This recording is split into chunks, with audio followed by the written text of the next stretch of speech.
Hey everyone, welcome back to Bake Angel, and today I'm going to show you how to make a really nice different type of cake for Easter, my deep dish 9-inch cookie cake. So for this you're going to need just a handful of regular everyday ingredients. You can always take a screenshot here if you want to save the recipe, plus you can also find the link to the full recipe in the description below. It's on bakeangel.com.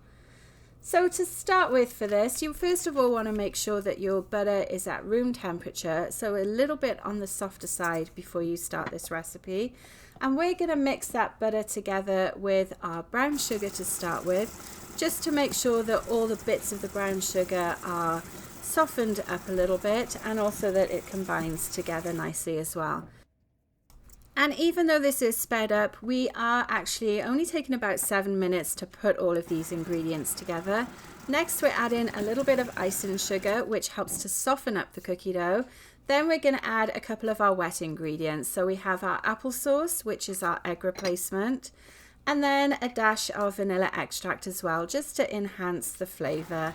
Give that a stir together on low. And you'll notice throughout this that I am not over mixing the cookie dough at all. I want to make sure that the texture stays nice and soft and chewy, so we just want to make sure we're not stirring for too long. Finally, we're adding our dry ingredients, which is our all-purpose flour, our baking soda and salt, and giving those another mix on low speed until combined. Then we're adding in the two key parts for the cookie cake. First of all, we've got some great white chocolate chips, and once they're added, we're going to scrape down the bowl, make sure everything is combined right at the bottom of the mixing bowl as well. And then finally, we're going to fold in our sprinkles. And again, don't over stir these because the color will eventually bleed from the sprinkles. So just do it until it's a little bit combined like you see here. Okay, so we're almost ready to bake our cookie cake. I have been preheating my oven whilst we made the dough as well. Firstly, we're going to grease and line the 9-inch cake pan with some parchment paper. Then we're going to start to add the cookie dough to it. Now, there's a few different methods out there that exist for making cookie cakes, and essentially it comes down to two things. If you want a perfectly flat cookie cake, you want to leave a gap around the outside of the dough so it doesn't go all the way to the edges. Or if you like to have a little bit of a ridge on the edges, which I kind of do, then you can push it all the way to the edges as you see me doing here.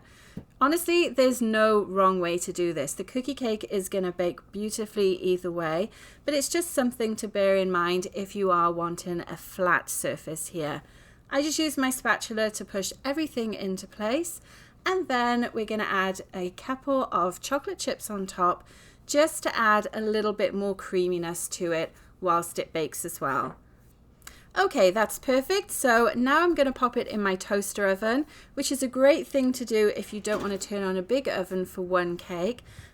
And then we're going to bake it for between 22 and 26 minutes until it's lightly golden on top and you can see it's risen nicely too. This cookie cake smells amazing at this stage. I'm going to let it cool completely now because we are going to be decorating this as well. So that can take anywhere from sort of 15 to 30 minutes depending on how warm it is in your kitchen too. Now once your cookie cake is fully cooled, you want to remove it and pop it on a plate, and then we're going to decorate. So I'm using my small batch vanilla buttercream here. I'm using an open star tip, which is a 1M in a tipless piping bag, and then I've just added some of that buttercream to the bag as well. Give the icing a bit of a squeeze so you can push it all the way to the bottom, and then you can add some more to the bag again. Now, of course, you don't have to decorate your cookie cake. Some people just enjoy a good slice of cookie cake as it is from the oven when it's slightly warm too. But because it's Easter, we wanted to go a little bit extra for this one. And with it being the 1M, I'm just going to hold the bag slightly above the surface and then start to squeeze. You can see I squeezed a little bit too much there. My bag actually broke, so I've just swapped that out. And then we're going to carry on piping the rest of the buttercream. All you're doing, again, is holding that bag above the surface, squeeze in a little bit so that the buttercream comes out, and then pull away and you're left with this ruffled star effect. And I'm just going to continue to go all the way around the cake until all of the outside edge is covered. and you can see it just really dresses it up nicely. So let me know in the comments below, what would you do in this situation? Would you have decorated it, or would you have left it plain? I'd love to know what you think. Obviously as well, you can go even more extra with it, and you could pipe something like Happy Easter in the middle.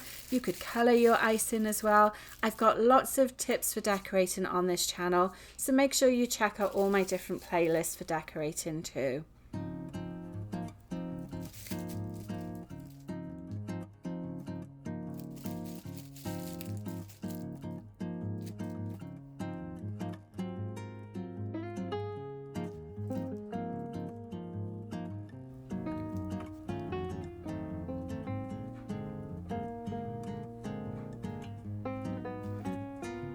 And then finishing touches, I'm just adding some vegan Easter egg candies on top to give it that nice pop of colour. And this is definitely something your kids could help out with as well. I know my kids love helping with decorating. Just gets them a bit more involved in the kitchen too. And then to finish it off, we're going around and adding some extra Easter sprinkles. Now this recipe is actually based on my Disney inspired chocolate chip drop cookie recipe. So you could easily use this recipe for making regular cookies, or like we're doing here, and turning it into a cookie cake as well. And that's always something that I like to do. I like to create a recipe that has multiple uses. So I hope that you'll try it out for both of those options. The final thing to do, of course, is to slice up the cookie cake, and you should get somewhere between 8 and 10 slices depending on how big of a slice that you want. Something nice that you can do with this as well is you could cut them up into squares if you wanted to cut them lengthways instead, and add them to lunch boxes or picnic treats as well for your Easter brunch maybe.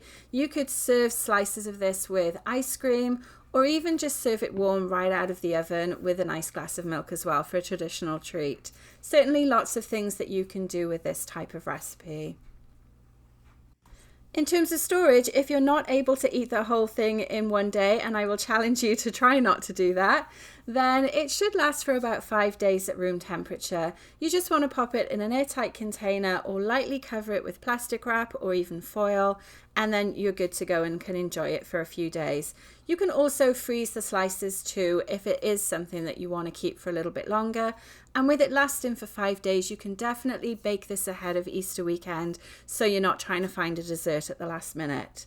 I really hope you've enjoyed watching this bake along. Make sure you do check out that recipe on bakeangel.com as well. And I look forward to seeing you on my next video. As always, thanks for watching.